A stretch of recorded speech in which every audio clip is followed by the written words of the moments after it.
two knights defense. Look at this, the white knight going pawn hunting. White is going to win a pawn, the black knight pushed to the edge. This is such a trendy line. Firouzja found himself on the black side of this just yesterday in his semi-final against Arjun Erigaisi, and he's taking inspiration from that. Magnus, meanwhile, playing the second most popular move, a bishop block in that position, slowing Firouzja down. This shows Firouzja's aggressive intentions. This decision by Alireza to go for this line, it's trendy and it's dangerous, right? That's exactly what he needs on the back foot right now. He has to maximize his chances every single game with white. I think that's a very smart decision that Magnus made. You know, with the bishop blocking that check, it's not the usual move. It's not the standard move. Magnus very quickly figured out that Alireza has some deep preparation. Had he gone for the main line, had he pushed that pawn to c6, he avoids that. So he sort of brings Alireza out of his main preparation. That's going to be so important throughout this match as well, because no doubt both of these players, they know each other so well. They've probably got one or two surprises in their back pocket, but that doesn't mean they're playing all of them on game one, right? So the question is going to be, when do they choose to use those weapons? This is a full pawn sacrifice, though, we should mention, from Magnus Carlsen, especially after this last turn. He's offering a trade, but it will be 7 pawns against... Oh, sorry, 7 pawns against 6, actually, after this trade. I'm expecting him to take. I'm not sure what Firouzja's thinking about here. Then the kings will castle. Magnus in return might just get centralized pieces, maybe even a bishop pair as some compensation. But here he's showing, maybe learning from that match against Hikaru yesterday, that he doesn't want to just knuckle down forced draws when he's ahead in a match. He wants to seize the moment. He wants to seize the moment, but I think it's also credits to Firouzja right now. You know, he did not let it away, just looking completely unfazed. Alireza is at the moment after whatever happened in game one. He sort of just let go of that completely. So, and that is a sign of a champion, you know, to come back from a one-move blunder at the biggest stage and go like, there's a whole fight on, the whole day in front of me, and you know, I'm going to make my chances. And that's the opening approach he has. He comes back with the knight, attacks the bishop, a trade at the center. If you pick up the white bishop, that would be a bad idea. Knight takes bishop would come in with a check. Exactly right. So creating some counter chances there is Firouzja, keeping the position relatively complicated and forcing Magnus Carlsen to keep thinking. Although it is Firouzja that goes down on the clock here. He wants to try and wrangle his way into some sort of advantage. This isn't going to be winning in 1 or 2 moves. That's not the intention. What he wants to do is make Magnus uncomfortable, make him think about his responses twice, sort of start doubting himself, and that's where the micro mistakes start to slip in. They said it in the pre-game interviews where I believe it was Alireza who said, if you're playing Magnus, you are still going to get chances, but if you don't take them, you're going to pay for it. Well, in game number 1, it was Alireza who gave Magnus the chance, pounced on in less than a second, like you mentioned, Tanya. So if we see the reciprocal, we are going to get to see how quickly Alireza responds in kind. In the meantime, still 1 pawn up for Alireza after that last trade. He's 1.5 minutes down, though, almost, and black has a threat over the next couple of turns of the knight landing in the center. That's going to scare Firouzja somewhat. It's going to slow him down. He might have to take preventative measures or trade off that knight. Either way, Magnus looking very relaxed. You do get the kind of impression here that it is home preparation from Magnus Carlsen. He's only spent a minute. This is a move 11 now. And psychologically, that's difficult if you know you've walked into something your opponent has studied before. Especially when you're the one who wanted to spring in that early surprise and had a different preparation in mind. You know, again, a very smart decision of that black bishop moving to d7 on move 6 by Magnus Carlsen in this game. Now, Alireza has that extra pawn, but it's the lack of development in his pieces. The king's still in the center. For Magnus, the initiative is there. You know, it's ahead in development, the knight jumping to d4. Once you castle, the f-pawn can move up the board, kicking out the knight from the center. Easier to play short turn. For Magnus Carlsen, Alireza, he still needs to consolidate his position.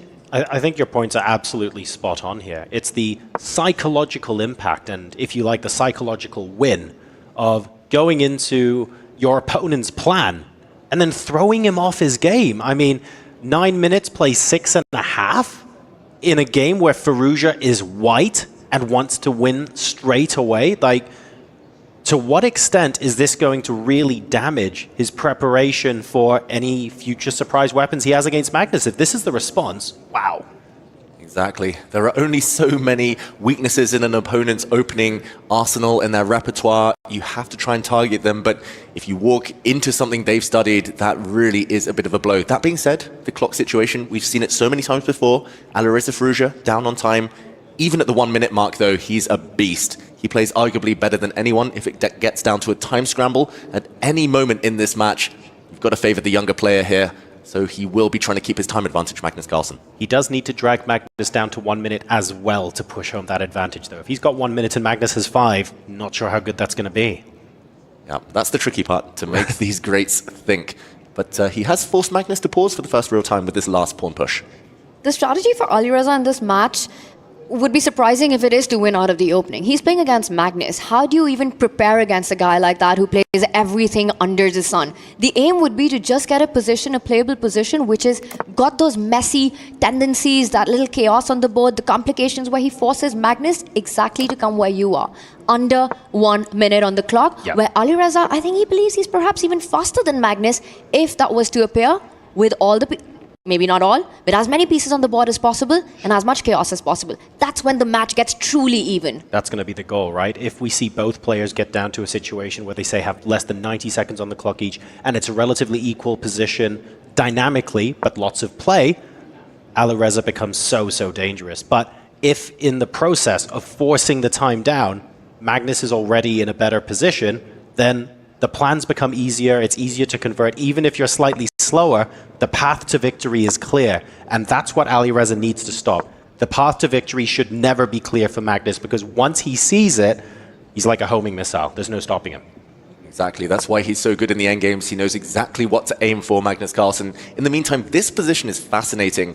Give back an extra pawn to Black, make it level material, and Magnus has the advantage. Black has the bishop pair, Black's central pawns look glorious, but he does have something to suffer for Alireza, having his extra pawn, and it's just a question of whether he can make it count. The white king in the corner not looking extremely comfortable here. Black's light squared bishop staring at it. Magnus is smiling on the camera in the meantime.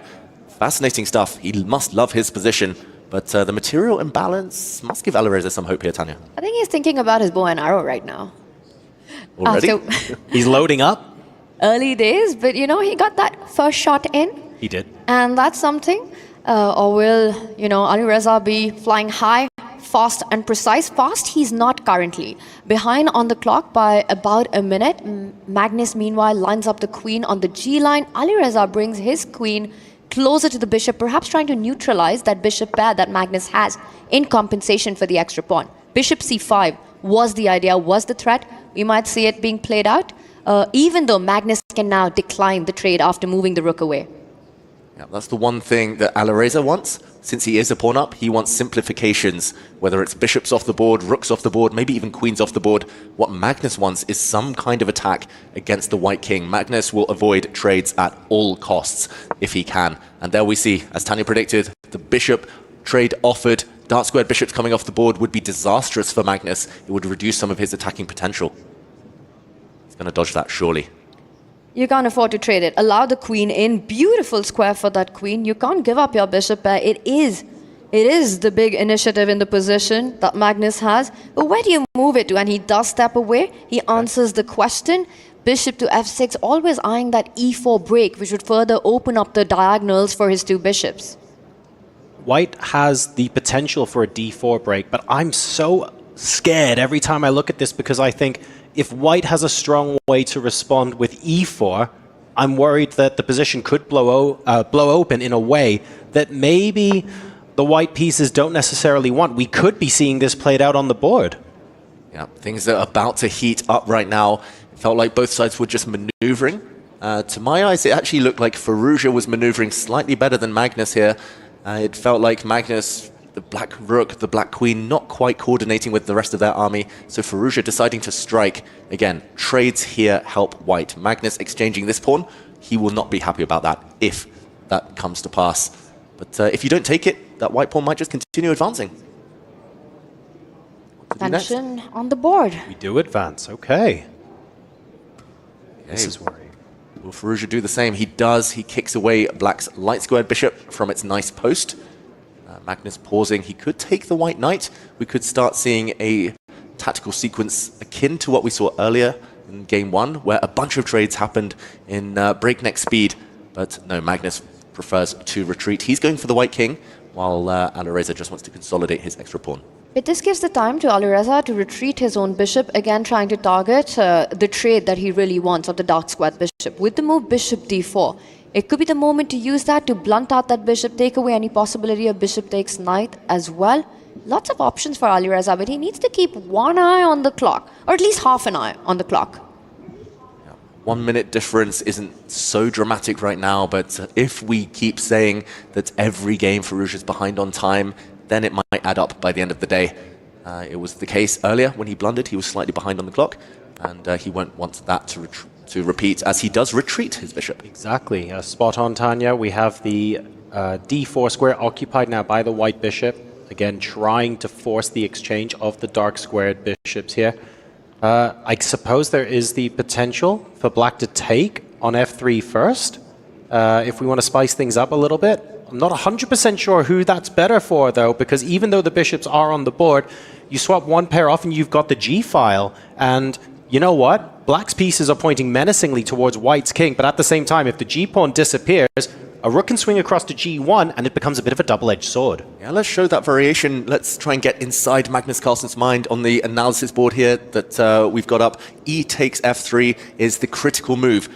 White here has to recapture. You cannot trade bishops, no time yet. But bishop takes bishop here would have allowed an in-between move, a check on the white king. Now black will trade off, regain the bishop at the very end, level material, and the white king a bit open. Black's bishop probably better than the white knight with pawns on both flanks.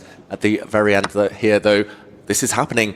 After g takes f3, the white rook sliding across to g1 is white's big idea. Black, in the meantime, is trading off pieces. Let's go back to the game, because they're playing exactly what we predicted. The black bishop trying to get active, but in the meantime, white's rook opened up on the g-file. Who is this going to favor? Eval bar says white, but clock says black. Not sure I like this for Magnus, I've got to admit. I think Firouzja's done fantastically well in order to establish a bit of control here in the center. And I think that central square that you're alluding to, once the knight jumps to that point, the rook lining up on g1, suddenly the bishop pair gone, the knight getting stronger, 4 versus 2 on that left flank. C-pawn starts marching up the board once the knight is out of the way. Also, let's point out, Magnus's last move has a threat. Queen takes pawn in the air, so knight e4. He's inviting him to place it in that beautiful spot, also countering the threat. I'm guessing that's also part of the reason why the black pawn protects the e3 square if black wanted to infiltrate with a rook. Not sure there's enough time to do that, though, because of the c2 pawn being potentially weak, and also because if the knight jumps into e4, there's a real risk that you end up with a rook on the wrong side of the board without support. But you know, Alireza, he's not playing the most natural move quickly. There's something about knight e4 because it's screaming to be played. You know, it's the hand move, or in this case, the mouse move, that you really want to rush into playing. But he doesn't like something about it, David. Yeah, I don't really see why not. Maybe it's the fact that the black bishop has the ability to challenge the light squares. Either way, Alireza, he's tanked for too long on this move. The difference on the clock is telling. They say a pawn is worth a minute, and now he's currently almost 2 minutes down. Magnus is going to be gaining in confidence the longer this position doesn't see a move. Alireza really needs to speed up. It feels like this final so far, there we go, the most natural move, just took too long. And okay, Magnus instantly ready with his response. And that's the problem. You take that long, your opponent knows exactly what he's going to play to the first move that comes to everyone's mind here. It also signals to Magnus, Alireza has been in the tank, he's thinking about an alternative, while your opponent's time is ticking down. You get to have a think yourself about what other moves he was thinking about, which means later on in the game, you're prepared for those ideas, and you've used your opponent's time to come to that realization. Exactly. The best players, the most practical players in the world, they have all these little tricks to save a few seconds here and there. Magnus, look how zoned in, how focused he is, despite the fact it's not his move. 2.5 minute time difference now. You need to either move that knight or defend it. It's that simple. I'd be staring at the RGB on the keyboard. That would be too distracting for me. I don't think I could handle it. More pieces piling on the knight on e4 now. And look at the time difference. 4 minutes plays a minute 20. This is becoming critical for Alireza. And he's trying to desperately calculate here with this remaining minute what will happen if black next move takes this knight. You can take with the bishop, maybe even with the rook, and tactics will start to land on this board. The white king in the corner is very, very vulnerable. Endgames might be imminent, but Firouzja just doesn't have time to work them out. He's spending way too long, 1 minute versus 4 now. He's thinking for far too long in this game. I mean, this is just unbelievable, right? Because we're on move 27 and the biggest decisions lie ahead right now. Magnus Carlsen, he might be down upon, but he's not going to make your life easy. Now there are tactics. This is what you need to think. And the board goes red, the clock goes red for Alireza. Move. Come on, you have to move. Push your pawn to d6, do whatever. Move a rook. You are fine. 35 seconds! He's frozen. Alireza Firouzja freezing there, making a rook move. And look at this counter strike by Magnus Carlsen, taking the white knight off the board. Double exclamation mark. He's counter-attacking against the white queen. Look at what's about to happen. All the rooks coming off. White's 2 rooks are forked there. One of them had to give their life up. Magnus has equalized this endgame. It's level, but not on the clock. And Magnus is now going to play to flag Alireza Firouzja. His rook, the more active one. Magnus about to pick up the d5 center pawn. He's just thinking, does he throw in the check? He decides not to. And that is Magnus Carlsen thinking to himself, he knows this is a draw. Is he going to play for dirty flagging with 26 seconds for his opponent? Have to be ruthless here if you're Magnus Carlsen. Do not let your opponent off the hook. Firouzja, if the shoe was on the other foot, he would be playing for time right now. 3.5 minutes versus 26 seconds. At this point, it's not dirty, it's expected. He plays on. He 100% plays on. He's going to play this on even with an hour on the clock. It's an endgame. You know, he sees the imbalances, and look at that. He thought he'd force Alireza into a think about this, and Alireza makes a wrong decision. This is what happens when you have no time on the clock against the world number 1.